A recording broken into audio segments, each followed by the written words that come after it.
High court में मुकला का काफ़ी बड़ी तादाद में कन्वेंशन हुआ है और काफ़ी बड़ी तादाद में मुकला इस टाइम यहाँ लाहौर हाई कोर्ट से निकल के बाहर मार रोड की तरफ जा रहे हैं। आप देख सकते हैं लाहौर हाई कोर्ट से लाइव बनाता है मुकला की काफ़ी बड़ी तादाद जो वहाँ आमिर खान की सरबराही में आज कन्वेंशन में मौजूद थी और जो आईनी कानून उसके हवाले से आज एहतजाज स्टार्ट करवाया गया। ये लाहौर हाई कोर्ट के लाइव बनाता है।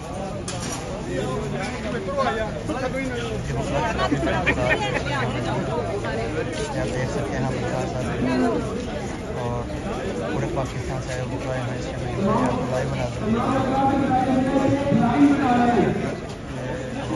ये लाइव बनाता है देख सकते हैं मतलब यहाँ मौजूद है।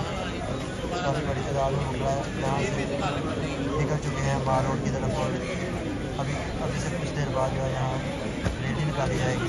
मुकला की काफ़ी बड़ी तादाद यहाँ मौजूद है। आप देख सकते हैं ये देखें मुकला की काफ़ी बड़ी तादाद है।